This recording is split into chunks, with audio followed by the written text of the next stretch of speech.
Hello, Revere, and welcome to another great show. Today we have a great guest. He's been the longest-serving city councilor. He's from Ward 3, and it's an honor to have Mr. Arthur Guinasso come on our RevereTV show. Arthur, thank you. Thank you for inviting me, Morris. It's a pleasure to have you here, sir. Thank you. And before we start, since you've been one of the you are the longest-serving councilor. I am. Tell us a little when you first started, what it was like then and what it is like now. Well, the transition has been amazing. Right. When I first started as a rookie councilor, the police chief at the time was Roy Colonino, and he said to me, "Councilor, I want to take you on a tour of the Revere police station." Well, I went on that tour, and what I saw was appalling. I saw archives that the water was coming in on. I saw cells that you could actually open with your hand and walk through. I saw very unsightly conditions for the police officers to work there. It was one of the thoughts that was left with me for a long period of time. And I've been very fortunate enough that I saw things change. And lo and behold, when I was council president in 2006, I pushed very strongly for a new police station. And I was downstairs before a council meeting, and I made a claim downstairs. I said, "Tonight, ladies and gentlemen, we're going to make history when we go upstairs. Tonight, we're going to vote on the new police station." So we went up, and there was a couple that were like a little apprehensive, wondering what we're going to do. Are we going to really do it? Do we have the finances to do such a thing? Well, lo and behold, we went upstairs, and I had my opportunity, and I said, "Well, tonight, folks of Revere, we're going to make history. We are going to vote for a new police station." So a couple of councils that might have had a little different feeling were put in a spot. So you really had to make do with my announcement. So lo and behold, 11-0, we voted for a new police station, and the rest is history. I have to tell you, before we continue, Councilor, you mentioned Ray Colonino was the police chief. Roy Colonino was yes. Well, we have a relative of his at the Revere Senior Roseanne Colonino. We call her the Hat Lady. She's wonderful, wonderful. Does a fabulous job there. She keeps me informed of all the senior activities at the Roseanne Center. And she acts, the other day, she actually asked me to come to bring something for the seniors because we're going to have a little luncheon. And I was there. I did. I was very pleased to be there. But I saw firsthand something that really made me upset. Can I say something to you, Absolutely. Arthur? You brought something for us, but I was told to mention this, that if some of the businesses out there would like to bring something to the senior center or donate something to the senior center, like a gift card or something, we would love to have that and to get a lot of businesses involved, just like you do. Well, any business in the community is welcome to join in and share their business ventures with our citizens and our seniors, namely. And if you go there on a given day, you'll see your funding and your sources of income are going to good use. They are. Let me tell you, a lot of the seniors are alive today because of the senior center. But I did see something on my way in the door. Shoot. That made me very unhappy. And it was the condition of those stairs. Oh. And so now I know, after having conversation with a tremendous director, Steve Fielding, that we are going to get new stairs. We are, and if anyone were to see this, they would venture to say exactly the same thing that we felt. These stairs are in need of dire repair, and we're going to get them repaired as soon as possible, and I think it's already in process. Right, Arthur, there's another thing I would like to mention to you. We are going to get the new stairs, thank God for that. But also in the back, the parking lot, if you take a look where the sewer drain is, sometimes it's loose as heck. We shared these concerns a couple of years back. And one of the concerns, we needed a new roof. We needed new windows. We needed pointing on some of those the were more important. So those issues were attended to in the last few years, which I'm very, very proud to say I was on that committee that asked for this to be performed. And seniors have to be protected. They need some place to go. You know, some of the senior centers, senior buildings throughout the city have little facilities where they seniors can gather. But this particular location is for pretty much for people that don't have that ability to go, such as the Satter House, the Friendly Gardens, Adams Court. They have a few areas where they can gather in friendship. So this is sort of a center that's been long in coming, and I'm very proud to say that I was one, when Mayor Haas was the mayor, and he asked for us to go forward with this building, I was one of the votes that said yes. So, and I'm proud of that. Right. You know, people don't realize that because everyone is going to be a senior someday, and sooner or later they may need it, and it's good to come down. They have a lot of great functions there, a lot of great lunches there. I can speak firsthand. I never in my wildest dreams remembered as a young man working my way through life that I would ever get to this particular age and be so healthy, and thankfully I am, and now experience a lot of what I've done over these past several years. And I had opportunities to not only help the seniors, but you start from the ground up. And I feel when you start from the ground up, you start with our youth, our children. Again, I am so proud to say that I was part of a very ambitious program to build 5 new schools. I was part and parcel to every one of them. And I'm so proud of that. And you know, being on a city council, being able to have a word in on a building of 5 new schools is quite an accomplishment. It's doing something for your community. So we built the 5 new schools. Then we had conversation with the folks over at the Lincoln School. It's already built. It wasn't a plant that had to come down, but it needed some attention. It needs a couple of things for attention. It needed a playground in the back. You got the whole So field there. Very ambitious group of people, and they're all citizens and their children that go to the Lincoln School. We formed a committee of which I was part of. We agreed almost to the person every meeting. We agreed on everything. I never been involved with a committee so agreeable. So it worked it to fruition. We got a gorgeous playground for our kids. We have a basketball court at the Lincoln School. This was land that wasn't used. I'd go on a cleanup day annually, and I'd go in the back of the Lincoln School, and we'd clear up 2 or 3 truckloads of trash and debris. 2 and 3 truckloads. So now we have a playground, which is gorgeous. Right. Arthur, before we went on the air, we were talking about your family, but I thought you would like to speak about it on the air because you have some nice things to say. Well, I'm very pleased and proud to say that I do have a public family. My wife, Linda, is not only my wife of 54 years and provided me with 3 beautiful children, but she also serves in the public eye. She's a license commissioner, and she's been in the license commission under 4 administrations. She was first put on the commission by Mayor Haas, and then came Mayor Ambrosino, Mayor Rizzo, and finally Mayor Brian Arrigo, serving under all those administrations. I think it's yeoman's to say what a great job she's doing. I can't tell you how many times the phone rings and I'm thinking it's anticipation is some sort of request of me. But it's people calling to say what a great job she did. She's very fair, she's honest, and she tells the truth. She tells it the way it is.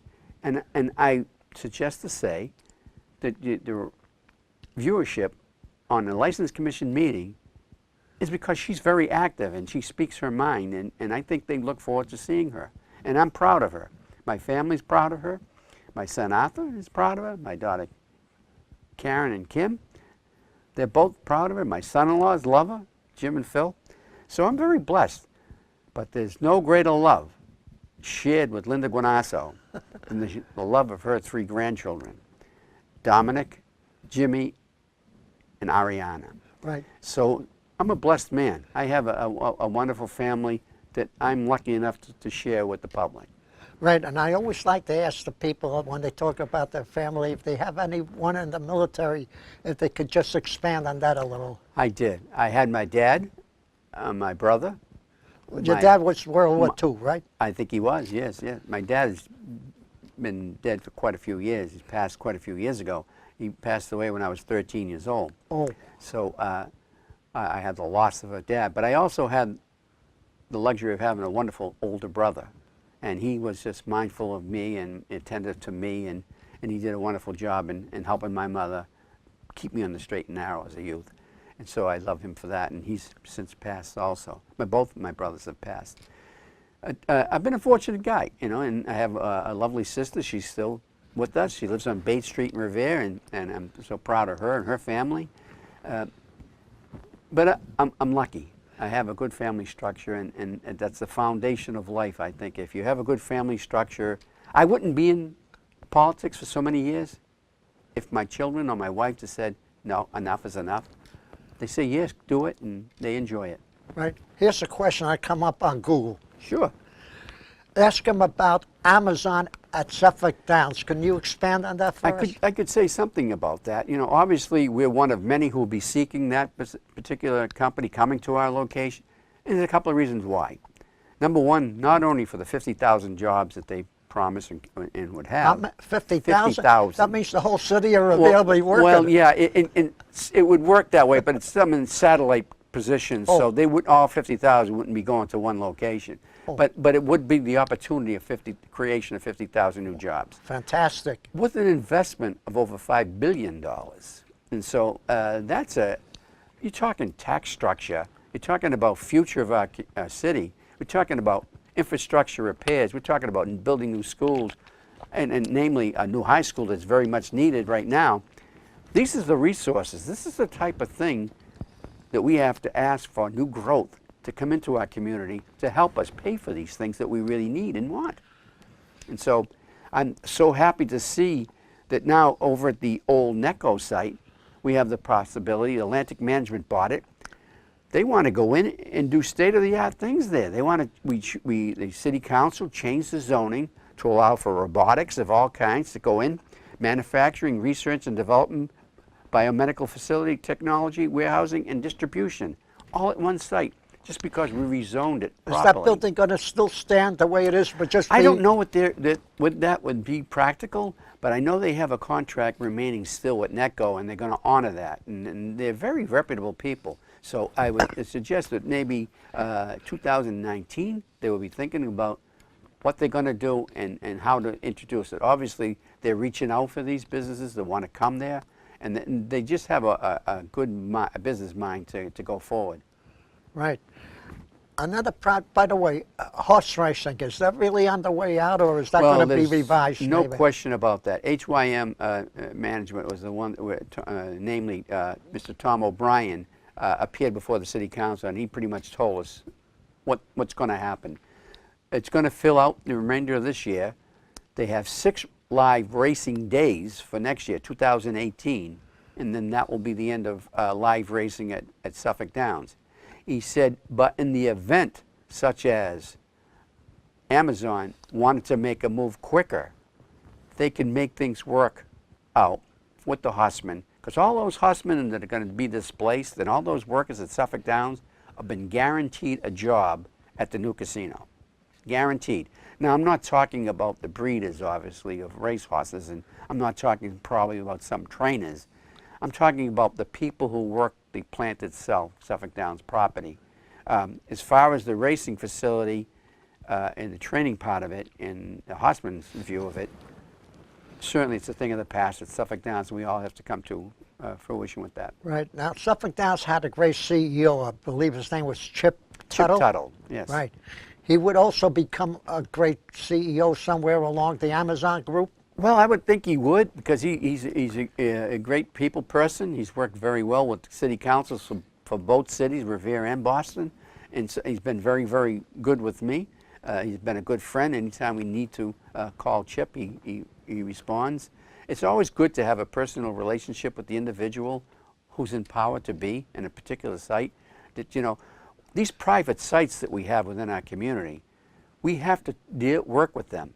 We can't dictate to them. You know, we have to state the zoning laws as they are, but we just have to make sure we get the product that's best for our community. Now, one of the best things that we could get for our community is hotels.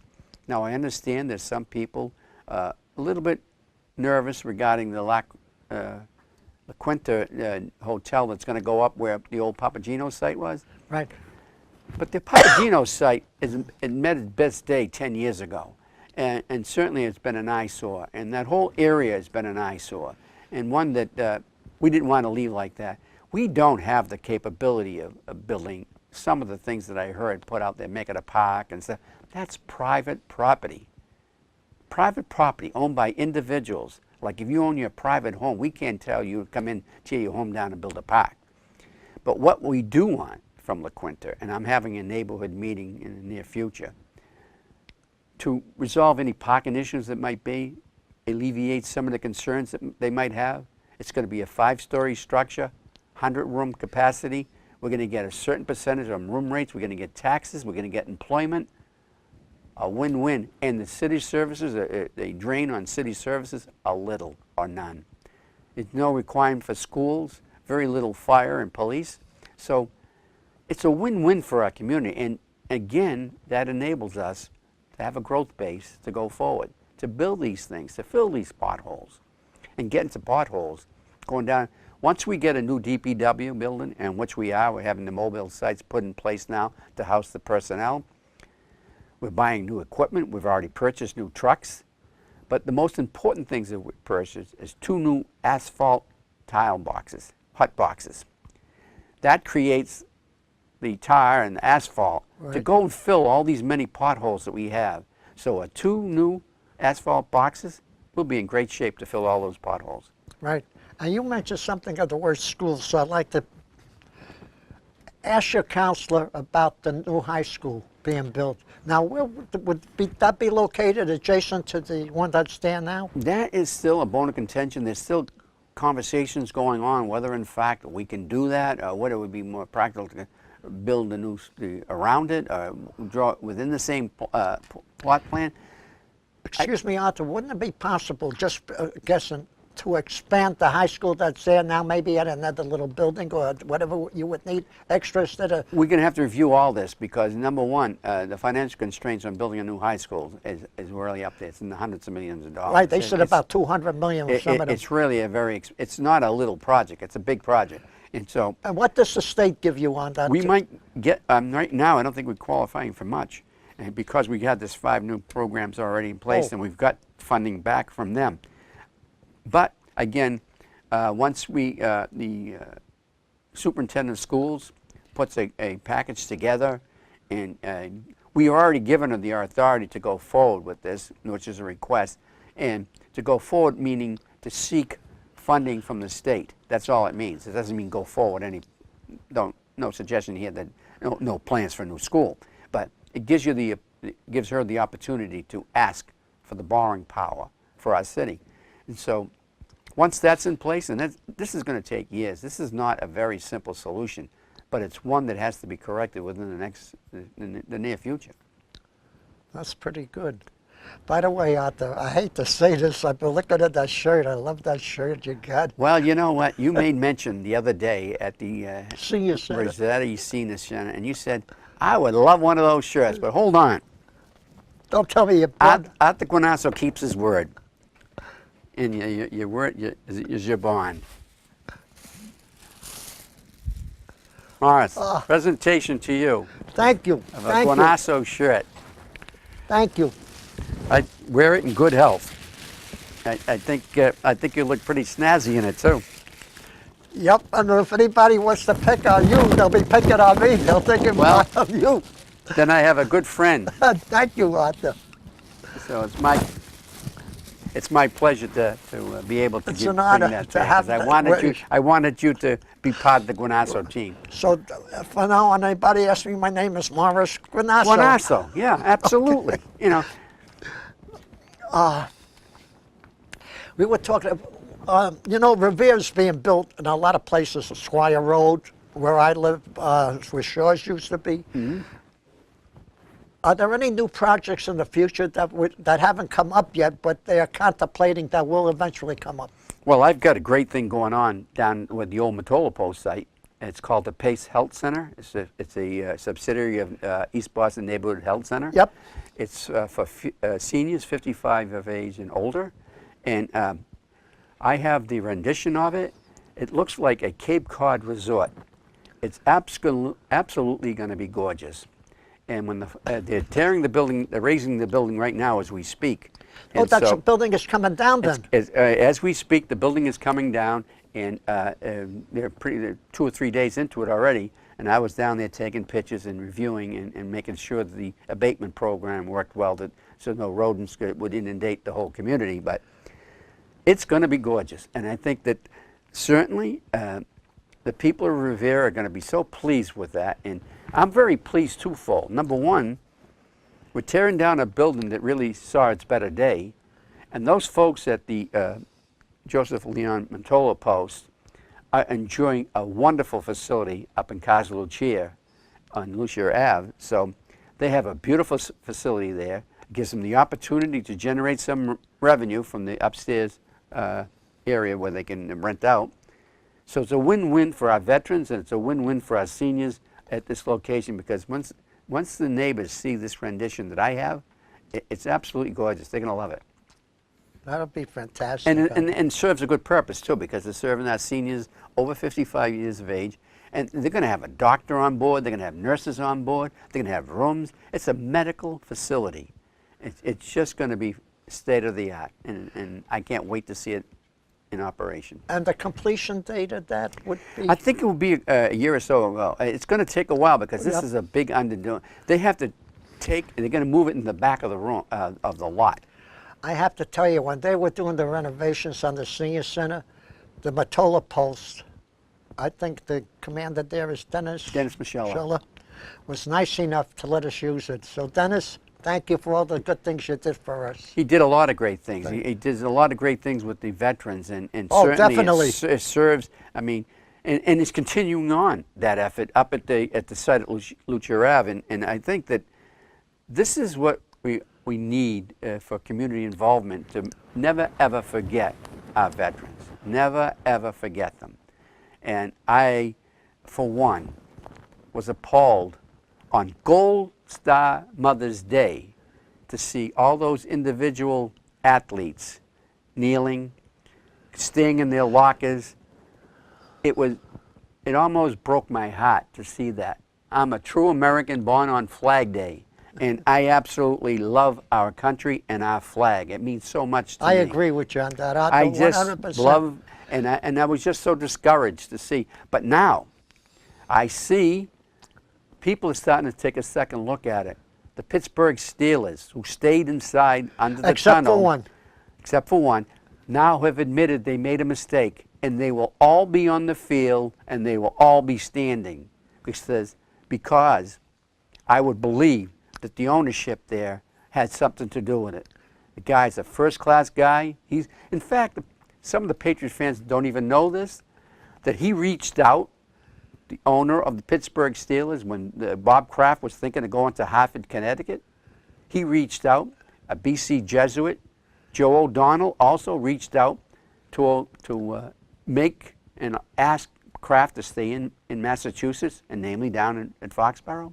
So we have I give my hats off to the Pittsburgh Steelers, and I hope they win all their games the rest of the season. I have to tell you, Arthur, I'm glad you said what you did, because the American flag is what really unites us all. We may be different with nationalities, different with religion, different with colors, but the flag is the one thing. And also the Pledge of Allegiance that really unites us all. Very important. I say that in the council meetings, and I think everyone can hear me, because I am so proud to say it. I am a true American, and I'm not just saying that because it's the right thing to say. I just feel it. That's the way I am. I've been that way since I was a kid. One gentleman said to me, and I happened to listen to a conversation, when someone says, I'm an Irish American or Italian American or a French American.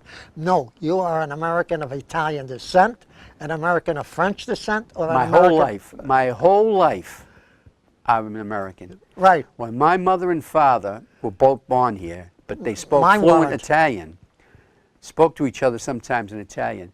Never, ever did they speak to us in Italian. They spoke to us in English, because they wanted us to learn English, because this is the country that we live in. You learn English.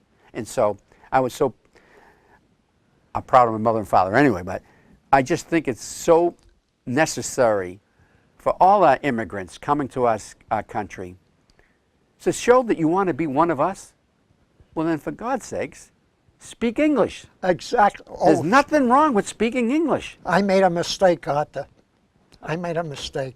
I was in Chinatown the other day, and there was a Chinese couple talking Chinese. I ran up to them and I says, "You're in America now. Talk Spanish." Oh, all right. I won't go there. I won't go there with that. But I will say that I just think it's a very important thing. There's something like 170 nationalities at Revere High School. That's amazing. I know that. How do you do the educational process with 170 different languages? They're doing it, and they're achieving academic levels that are far and beyond exceeding. So it shows that you can learn, and you can put a unified force of students gathered from the same culture to try to learn the same thing. When I was growing up out there, I'm pretty old. The main language beside English was French. Then it became Italian. Now it's back to English again. But Spanish is mostly the predominantly language. Well, and that was a joke, folks. Well, I just think that it's really, obviously we welcome all nationalities into this country. It's a melting pot of all nationalities, and that will be forever. How we approach it is another thing, and I think that this should always be the common denominator, respect, that this is an English country and it's an American country. Right. So Arthur, excuse me, we got about 2 minutes left. Take a minute and a half to wrap up. Well, I just want to thank you and RevereTV for inviting me here to convey my little thoughts to you, and I just look forward to serving the community again, is the best of my ability. I enjoy the whole city of Revere, and more importantly, the people, the good folks of Ward 3 are the ones that elect me and re-elect me. And I'm very, very thankful to them and gracious to them for receiving me all these years. And I don't think I've let you down, because I've worked so hard on your behalf, and I will continue working for you. Right, Arthur, I want to say it was an honor and a pleasure to have you come up here. Thank you. God bless you, and good luck God to you bless on your too. election. Thank you. Good luck. And let me say one other thing. I want to say thank you to the folks out there for listening. I want to say God bless our military veterans, those that have served and those who are serving.